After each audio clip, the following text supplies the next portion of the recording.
World seven wonders में से एक the great wall of China, दुनिया की सबसे बड़ी मैन मेड स्ट्रक्चर। करोड़ों लोग हर साल इस वॉल को दुनिया के अलग अलग कोने से देखने के लिए आते हैं। ये जितना ज़्यादा खूबसूरत नज़र पड़ता है उससे कई गुना ज़्यादा ये मिस्ट्री से भरी हुई है। 21,196 किलोमीटर तक फैली ये दीवार ऊंचे ऊंचे पहाड़ों की चोटियों से खौफनाक जंगलों से होते हुए आग बरसाने वाले रेगिस्तान तक इसको बनाया गया है। डबल स्टोरी घर जितनी ऊंची, 20 फीट तक चौड़ी और हजारों माइल्स तक फैली हुई इस दीवार को बनाने के दौरान लगभग 4 लाख लोगों को अपनी जान गंवानी पड़ी थी।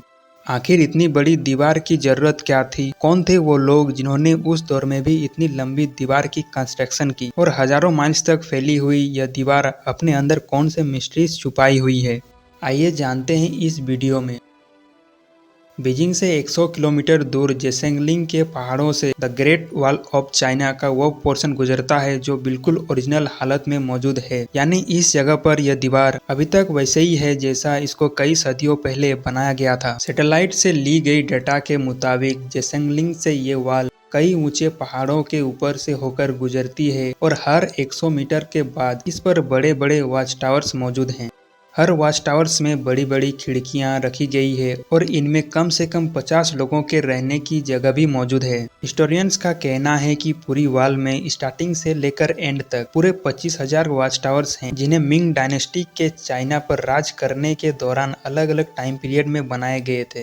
वॉल का ये हिस्सा और वॉच टावर्स आज से करीब 650 साल पुराने हैं। हर दो वॉच टावर्स के बीच ये बड़े बड़े होल्स छोड़े गए हैं, जिन्हें कंस्ट्रक्शन के दौरान ही बनाया गया था। लेकिन इन होल्स को आखिर क्यों बनाए गए थे? हिस्टोरियंस का मानना है कि वॉल पर हमले के दौरान इन होल्स का इस्तेमाल किया जाता होगा। वॉल पर खड़े सिपाही यहाँ से तोपों से दुश्मनों पर हमला करते थे। यानी ये वॉल सिर्फ एक वॉल ही नहीं बल्कि पूरा मिलिट्री डिफेंस सिस्टम हुआ करता था। लेकिन आखिर वो दुश्मन कौन था जिससे मिंग आर्मी को इतना खतरा था? सैटेलाइट डाटा से पता चला कि इस वॉल के नॉर्थ में घने जंगल हैं, जहाँ पर उस दौर में मंगोल्स रहते थे। कई सदियों से ये मंगोल्स चाइना में आकर लूटमार करते और यहाँ की बस्तियों को आग लगा देते थे। हर आए दिन मंगोलों की लूटमार की वजह से चाइना के लोग बहुत ज्यादा परेशान हो चुके थे और इसी वजह से मिंग्स ने यहाँ एक वॉल खड़ी कर दी ताकि मंगोल चाइना के अंदर एंटर ना कर सके। अब क्वेश्चन ये राइज किया गया कि आखिर ये वॉल कितनी दूर तक फैली हुई है और इसे डिफेंस के लिए बनाया था, तो आखिर इसका हेडक्वार्टर्स कहाँ मौजूद है?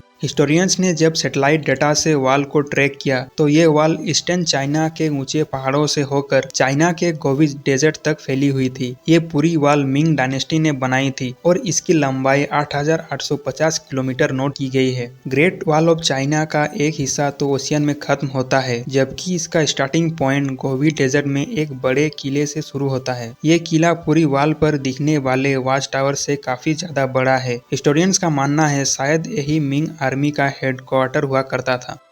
अभी तक तो यही लग रहा था कि वॉल गोबी डेजर्ट में आकर खत्म हो जाती है, लेकिन फिर सैटेलाइट से कुछ ऐसी फोटोज कैप्चर की गई जिसे रिसर्च टीम को हैरान कर दिया। सैटेलाइट इमेजेस में नोटिस किया गया कि एक टूटी फूटी दीवार यहाँ से आगे कंटिन्यू हो रही है।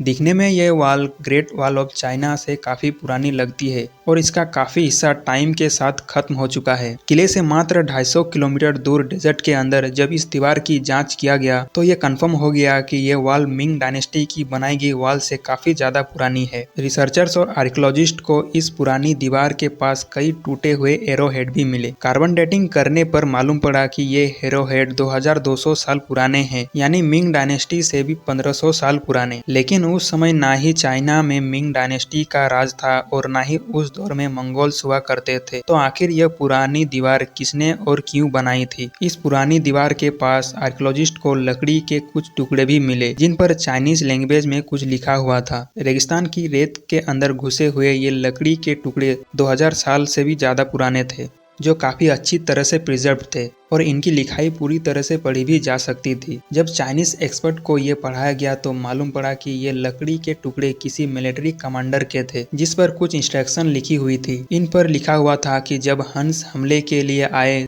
तो सारे वॉच टावर्स पर फ्लैग लहराए जाएं और रात के वक्त हमला हो तो वॉच टावर्स पर आग लगा दी जाए।